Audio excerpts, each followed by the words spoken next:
Hello guys, स्वागत है आपका सिटीजन जी चैनल पर। और आज आप देखने वाले हो 2021 में रिलीज हुई Canadian scifi horror slasher comedy film Psycho Gorman.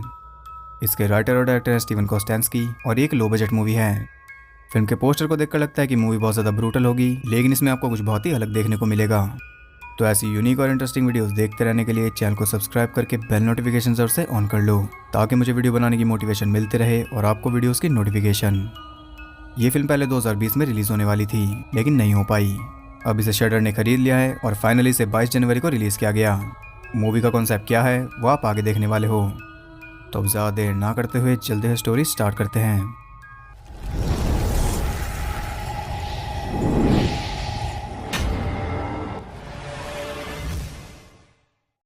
Movie के स्टार्ट में हमें बताया जाता है कि कई सदियों पहले गाइगैक्स नाम के एक प्लैनेट पर एक इविल सुप्रीम था, जो कि हद से ज़्यादा पावरफुल था और अपनी पावर का यूज़ करके वो गैलेक्सीज को तबाह करता जा रहा था। इससे पहले कि वो पूरे यूनिवर्स को मिटा देता, कुछ पावरफुल एंटिटीज ने मिलकर उसे कहीं दूर कैद कर दिया। अब वो एक दूर दराज प्लैनेट पर कैद है और उस प्लैनेट का नाम है अर्थ। इसके बाद हम देखते हैं मिमी और ल्यूक को, जो कि अर्थ पर ही रहते हैं और ये दोनों भाई बहन हैं। वो दोनों अपने बैकयार्ड में क्रेजी बॉल खेल रहे हैं। हारने वाले को ज़मीन में दफनाया जाएगा। यहाँ हम देखते हैं कि ल्यूक एक शांत और काइंड लड़का है, वही दूसरी तरफ मिमी थोड़ी बॉसी है। वो दोनों एक दूसरे के एग्जैक्ट अपोजिट हैं। अब उनकी क्रेजी बॉल गेम में ल्यूक हार जाता है, इसलिए अब उसे ज़मीन में दफनाया जाएगा। मिमी उसी से होल डिग करवाती है और इस सबके बीच रात हो चुकी थी। डिग करते करते ल्यूक को कुछ मिलता है। वो किसी तरह का कॉफिन था जिसके ऊपर एक जेम रखा हुआ था।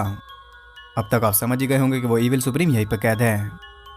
मिमी उस जेम को कॉफिन से निकाल लेती है और तभी वहाँ कुछ अजीब होता है। वो कॉफिन हिल रहा था। अब अपने पेरेंट्स की डांट से बचने के लिए वो दोनों जल्दी से सोल को कवर कर देते हैं। उस रात वो दोनों तो आराम से सो गए थे, लेकिन उन्हें आइडिया भी नहीं था कि उन्होंने किसे जगा दिया। उनके बैकयार्ड से निकलकर वो एक पुरानी फैक्ट्री में पहुंच जाता है, जहां पर से मिलते हैं 3 चोर। उसने पहली बार इंसानों को देखा है। वो कहता है कि तुम्हारी स्किन वीक और अनइवॉल्व्ड है।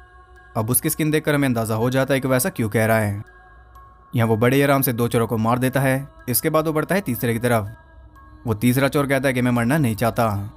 उसकी इच्छा सुनकर वो इविल कहता है कि फिर हमेशा के लिए जियो। सुबह हो जाती है और वो फैमिली अपने बैकयार्ड में उस बड़े से होल को नोटिस कर लेती है। यहाँ हम उन बच्चों के पेरेंट्स को देखते हैं, जिनका नाम है सूजन और ग्रेग। वो दोनों यही सोच रहे थे कि ये काम उनके बच्चों का है और बच्चे खुद चिंता में थे, क्योंकि वो कॉफिन वहाँ से गायब था। रात होते ही वो दोनों आसपास सर्च करते हैं और बड़े आराम से उन्हें पैरों के निशान मिल जाते हैं, जिनका पीछा करते करते वो पहुंच जाते हैं उसी फैक्ट्री में। यहाँ पर हम उसी विल सुप्रीम की क्रिएटिविटी देख पाते हैं। साथ ही हम देखते हैं उस तीसरे चोर को, जो मरना नहीं चाहता था। और हैरानी की बात यही है कि वो भी जिंदा है। फर्क सिर्फ इतना है कि अब वो इटर्निटी तक अपनी बॉडी में सफर करेगा। उसका माइंड अब एक पेन वाली दुनिया में जा चुका है। इस सबसे हमें अंदाजा हो जाता है कि वो क्रेजर कितना ज़्यादा पावरफुल है। मिमी और ल्यूक के फियर को स्मेल करके वो बाहर निकलता है और उन्हें देखकर वो सोचता है कि शायद ये इंसानों की छोटी प्रजाति है। खैर, इससे कोई खास फर्क नहीं पड़ने वाला, क्योंकि अब वो दोनों मरने ही वाले हैं। लेकिन उन्हें मारने से पहले वो क्रिएचर सुन पड़ जाता है। इसका रीज़न है वो जैम। जिसके पास भी वो जैम होगा, वो क्रिएचर उसका गुलाम होगा। उस जैम का नाम है द जैम ऑफ फ्रैक्सिडाइज। वो क्रिएचर उन्हें डरा रहा था ताकि उस जैम को छोड़ दें, लेकिन मिमी उससे ज़्यादा इविल है। उसने ऑलरेडी कमांड देना शुरू भी कर दिया था। वो उस क्रिएचर से ल्यूक को हवा में घुमा देती है। यहाँ वो क्रिएचर उसे वार्न करता है कि जितनी देर तक वो ये सब करेगी, उतनी ही ज़्यादा भयानक वो उसे मौत देगा। एग्जाम्पल के तौर पर उसे तीसरा चोर दिखाता है और बताता है कि इस वक्त वो किस हालत में है। जब वो ये सब बता रहा था, तब ल्यूक गलती से उससे टकरा जाता है और इस बेचारे को फाइनली मुक्ति मिल जाती है। लेकिन इस सबसे वो क्रिएचर और ज़्यादा गुस्सा होता जा रहा था। मिमी इसके गुस्से की कोई खास परवाह नहीं करती। इंस्टेड वो उसका नाम पूछती है। वो बताता है कि उसका कोई नाम नहीं है, लेकिन पूरा यूनिवर्स उसे द आर्चड्यूक ऑफ नाइटमेयर्स के नाम से बुलाता है। अब मिमी को उसका नाम पसंद नहीं आया था, इसलिए वो खुद उसे एक नाम देती है और वो नाम है साइको गोरमैन, शॉर्ट में पीजी। अब से हम इसे पीजी बुलाएंगे। पीजी समझ ही नहीं पा रहा था कि उसके साथ क्या हो रहा है। उसके पास एंडलेस पावर्स हैं, फिर भी ये 2 छोटे इंसानों से कुछ भी नहीं समझ रहे। वो उसके साथ चाइल्डिश गेम्स खेल रहे हैं और मजबूरी में उसे भी ये सब करना पड़ रहा है, क्योंकि वो जैम मिमी के पास है और अब जो भी वो कहेगी वो उसे करना ही पड़ेगा। खैर, वो सोच रहा था कि उनके जाने के बाद वो यहाँ से कहीं दूर चला जाएगा, लेकिन जैसा कि मैंने कहा, मिमी उससे ज़्यादा इविल है। जब तक वो दोनों दोबारा वापस नहीं आते, तब तक वो उसे चुपचाप साइड में जाकर बैठने का ऑर्डर दे देती है। यहाँ उसके सारे प्लान्स पर पानी फिर गया। कहाँ तो उसे दुनिया तबाह करनी थी और कहाँ वो एक कोने में चुपचाप बैठा है। मीनवाइल हम देखते हैं एलियंस के एक ग्रुप को, जिनका नाम है प्लैनेटरी अलायंस। और नाम से ही पता चल जाता है कि ये डिफरेंट प्लैनेट्स की एक असेंबली है, जो कि यूनिवर्स के भले के लिए डिसीजन लेती है। इन्होंने पीजी को अर्थ पर ट्रैप किया था, लेकिन इन्हें ज़रा भी आइडिया नहीं था कि वहाँ के बंदर इतने स्मार्ट हो जाएंगे। उन्हें पता चल चुका है कि पीजी अब आज़ाद है। उन्हें जल्दी ही कुछ करना होगा। इससे पहले कि पीजी फिर से अपनी रैंप पे शुरू कर दे, वो अपनी सुप्रीम वॉरियर पेंडोरा को भेजते हैं उसे खत्म करने के लिए। जाने से पहले पेंडोरा एक ह्यूमन को वहां पर मंगवाती है और उसे एक बॉक्स में बदल कर उसे क्रश करके उसका खून अपने चेहरे पर लगाती है, जिससे वो उसी का रूप ले लेती है। इसके बाद हम देखते हैं मिमी और ल्यूक को, जो कि अपने फ्रेंड एलिस्टर को पीजी से मिलवाने ले जाते हैं। साथ ही वो पीजी के लिए कुछ बुक्स और एक टीवी भी लाए थे ताकि उसका टाइम पास हो जाए। पीजी वहीं पर बैठा था जहां से बैठने का ऑर्डर दिया गया था। वो आपस में थोड़ा मिलते जुलते हैं और फाइनली वो उससे पूछ ही लेते हैं कि आखिर वो है क्या। पीजी बताता है कि वो प्लैनेट गाइगेक्स पर एक स्लेव था। उसके प्लैनेट पर कुछ पावरफुल लोगों का कब्जा था जिन्हें द टेम्पलर्स कहते हैं, और आपको बता दूं कि पेंडोरा भी उन्हीं में से एक है। टेम्पलर्स ने उसके पूरे प्लैनेट को स्लेव बना लिया था, लेकिन एक दिन पीजी को जैम मिल गया जो कि न जाने कब से खोया हुआ था। उसे गैलेक्सी के कुछ एंशिएंट पावरफुल लोगों ने बनाया था। उस जैम के मिलते ही पीजी इतना पावरफुल हो गया कि उसने सभी टेम्पलर्स को मार डाला। इसके बाद उसने अपनी खुद की एक आर्मी बनाई जिसका नाम था द पैलेडिन्स ऑफ ऑब्सिडियन। अब वो पावर के नशे में अंधा हो चुका था। वो आगे बढ़ता गया और प्लैनेट्स को तबाह करता गया। जो भी उसके रास्ते में आता वो मारा जाता, लेकिन आखिर में उसे कैद कर लिया गया और जिस जेम ने उसे पावर दी थी उसी जेम की मदद से उसे कैद कर दिया गया और उसी जेम की मदद से मिमी उसे कंट्रोल कर पा रही है। लेकिन अगर एक बार वो जेम वापस उसके पास चला गया तो उसे रोकना नामुमकिन होगा। अब उसकी बैक स्टोरी सुनकर वो सब बोर हो गए थे, इसलिए वो वहाँ से चले जाते हैं। आज पीजी को ऑर्डर मिला है कि उसे टीवी देखना है और थोड़ी बुक्स पढ़नी है, लेकिन पीजी के पास कुछ और भी प्लान्स हैं। उस टीवी के थ्रू अपनी बची कुछ आर्मी से कम्युनिकेट करता है और उन्हें अर्थ पर बुला लेता है ताकि वो मिमी से जैम ले ले और पीजी फिर से अपने काम पर लग सके। उधर ल्यूक और एलिस्टर आराम से वीडियो गेम्स खेल रहे थे और मिमी के साथ खेलने वाला कोई नहीं था। इसके आगे आपको पता ही है कि वो क्या करेगी, वो पीजी को अपने घर बुला लेती है। अब क्योंकि एलिस्टर उसके साथ नहीं खेला इसलिए मिमी को उसके ऊपर गुस्सा आ रहा था।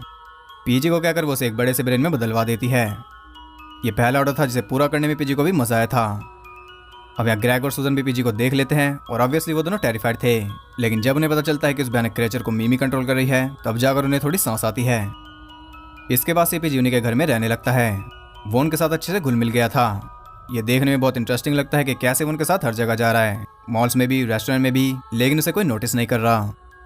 अब ये सब वो कर तो रहा था लेकिन सिर्फ मजबूरी में। वो सिर्फ अपनी आर्मी के वेट में था, लेकिन ये वेट भी उसे ज्यादा लग रहा था, इसलिए वो एक काम करता है। वो ल्यूक के सपने में जाकर उसे वो जेम चुराने के लिए कहता है ताकि वो दोनों ही मिमी के ऑर्डर से फ्री हो सके। अब ल्यूक को आइडिया पसंद तो आया था, लेकिन वो मिमी को धोखा नहीं दे सकता, इसलिए वो साफ मना कर देता है। अगले दिन मिमी पीजी को क्रेज बॉल खेलना सिखा रही थी। अब ये सिर्फ मुझे ही लग रहा है या जो कपड़े पीजी ने पहने हैं वो जुरासिक पार्क में डॉक्टर एलन ने पहने थे। खैर मिमी उसे गेम समझा रही थी, तभी वहां तो पुलिस ऑफिसर आते हैं। वो पीजी को शूट करते हैं लेकिन कोई फायदा नहीं होता। पीजी उनमें से एक कॉप को ब्रेनलेस क्रिएचर में बदल देता है और दूसरे को जाने देता है ताकि वो ये बात सबको बता सके। अब ऑब्वियसली उसकी बात पर कोई भी यकीन नहीं करने वाला। और ये जो आप ज़ॉम्बी कॉप देख रहे हो ये रेफरेंस इस फिल्म के डायरेक्टर की ही शॉर्ट फिल्म बायो कॉप का। इसके बाद जब वो सब घर जा रहे थे तो रास्ते में उन्हें मिलती है पीजी की आर्मी, और जिस तरह से इस मूवी में क्रिएचर्स को बनाया गया है वो बहुत ही ज़्यादा इंप्रेसिव है। ऐसा लगता है कि हम पावर रेंजर्स देख रहे हैं। अब यहाँ पीजी अपनी आर्मी को ऑर्डर देता है उस जेम को वापस लेने का और उन दोनों को मार देने का, लेकिन असली ट्विस्ट तो यहीं आता है। उसकी आर्मी उसे बचाने नहीं बल्कि उसे मारने आई है, क्योंकि उसके बिना वो ऐश कर रहे हैं। लेकिन अगर पीजी आज़ाद हो गया तो वो सब फिर से उसके गुलाम बन जाएंगे और वो उनका राजा, जो कि वो बिल्कुल भी नहीं चाहते। वो सब पीजी के ऊपर ही हमला बोल देते हैं। अब पीजी अकेला इन सब के लिए काफ़ी था, लेकिन यहाँ पर मिमी से रुकने की कमांड देती है और उसके हाथ पैर वहीं जम जाते हैं। ये मिमी ने इसलिए किया क्योंकि उसने अपनी आर्मी बुलाई इन दोनों को मारने के लिए। अब यहाँ वो सब पीजी को लपेट लेते हैं और मिमी और ल्यूक आराम से सब देख रहे थे। वो चाहते थे कि पीजी उनसे माफ़ी मांगे, लेकिन ये कैसे हो सकता है?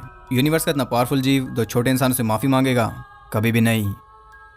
देखते देखते वो सब पीजी की बहुत बुरी हालत कर देते हैं। तब ना चाहते हुए भी उसे माफ़ी मांगनी पड़ती है और माफ़ी मांगते मिमी उसे आज़ाद कर देती है। अब यहाँ पर पीजी उन सबको लपेट लेता है। इस सब के बीच में उस बायोकॉप को भी मुक्ति मिल जाती है। अब इतनी मार खाने के बाद पीजी की हालत खराब हो चुकी थी। वो मर रहा था क्योंकि उसके पास वो जेम नहीं है। अगर उसे वो जेम मिल जाए तो वो बच जाएगा, लेकिन मिमी उसे वो जेम नहीं देने वाली क्योंकि उसे पता है कि फिर पीजी उन सबको भी मार देगा। वो दूसरे ऑप्शन की तरफ जाती है। वो अपने डैड के पास मैसेज भेजते हैं ताकि वो आकर उन्हें ले जा सके। ग्रेग जल्दी से उनके पास पहुंचता है और उन सबको लेकर वो सीधा पहुंचता है वापस घर, लेकिन वो देखते हैं कि उनकी मॉम के साथ एक औरत खड़ी थी जो कि पेंडोरा ही है। वो उनसे पीजी को मांग रही थी। यहाँ पीजी ने बताता है कि वो ऐसी नहीं है जैसी तुम्हें लग रही है। वो प्लैनेट्स पर कब्जा करके वहाँ के लोगों को स्लेव्स बनाती है। पीजी को मारने के बाद वो उनके साथ भी यही करेगी। अब यहाँ पर उनकी फैमिली दो हिस्सों में बढ़ चुकी थी। एक तरफ थे मिमी और ग्रेग जो कि पीजी की साइड थे, और दूसरी तरफ ल्यूक और सुजन जो पेंडोरा की साइड है। अब इससे पहले कि पेंडोरा उसे मार दे, ग्रेग पीजी को लेकर वहाँ से फरार हो जाता है और सीधा पहुँचता है उसी फैक्ट्री में। पेंडोरा चाहे उसे ना भी मारे, वो वैसे भी धीरे धीरे मर रहा है, लेकिन अगर वो मर गया तो पेंडोरा को रोकने वाला कोई नहीं होगा। ये लड़ाई अच्छाई और बुराई की नहीं है, ये लड़ाई है बुराई और ज्यादा बुराई की। इसलिए मिमी उसे वो जैम देने के लिए राजी हो गई थी। बदले में उससे प्रॉमिस लेती है कि वो उसकी फैमिली को नुकसान नहीं पहुंचाएगा। वो उसे जैम देने लगती है, लेकिन जैम उसके पास था ही नहीं। उधर पेंडोरा सुजन को कुछ ड्रिंक करने के लिए देती है, जिसे ड्रिंक करने के बाद वो भी एक टेम्पलर में बदल जाती है। वो सब पहुंचते हैं उस फैक्ट्री में और यहाँ हम देखते हैं कि वो जैम ल्यूक के पास है। अब यहाँ पर पेंडोरा बड़े आराम से पीजी को पकड़ लेती है, लेकिन मारने से पहले उसे पीजी की आखिरी इच्छा पूरी करनी थी, और उसकी आखिरी इच्छा है क्रेजी बॉल। जी हाँ, यहाँ पर वो सब क्रेजी बॉल खेलते हैं। 2 इंटरगैलेक्टिक वॉरियर्स अर्थ पर क्रेजी बॉल खेल रहे हैं। अब मिमी इस खेल में चैंपियन है, इसलिए उसकी टीम बड़े आराम से जीत जाती है। वादे के मुताबिक पेंडोरा को चुपचाप वहां से चले जाना था, लेकिन वो नहीं जाती। वो मिमी के ऊपर ही अटैक करने लगती है। तब बीच में आती है सूजन। यहाँ पर उन्हें पेंडोरा का असली चेहरा दिख जाता है। अब वो उस पूरी फैमिली को मारने वाली थी कि तभी पीजी को वो जैम मिल जाता है, लेकिन उसके पास लड़ने के लिए कोई वेपन नहीं था। इसका भी सोल्यूशन वो निकाल ही लेता है। वो पेंडोरा की हड्डियां खींचकर एक वेपन तैयार करता है।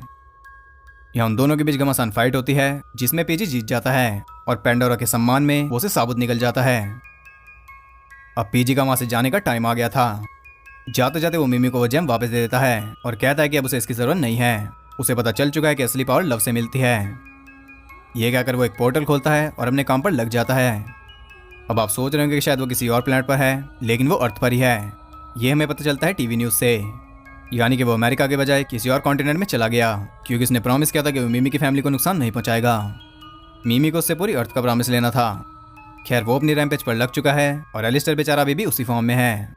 इसी के साथ यहाँ ही मूवी एंड हो जाती है। तो मूवी जरा भी वैसी नहीं है जैसा हम सोच रहे थे, लेकिन फिर भी ये बहुत ज़्यादा एंटरटेनिंग है। ऐसी मूवीज बहुत ही कम बनती है जिनमें कुछ क्रिएटिव किया जाए, और ये कॉन्सेप्ट सच में बहुत अच्छा था।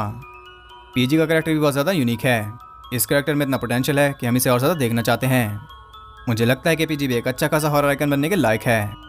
अगर इस फिल्म को अच्छा रिस्पांस मिला तो हमें इसका सीक्वल भी देखने को मिल सकता है, और मे भी कई सारे सीक्वल्स।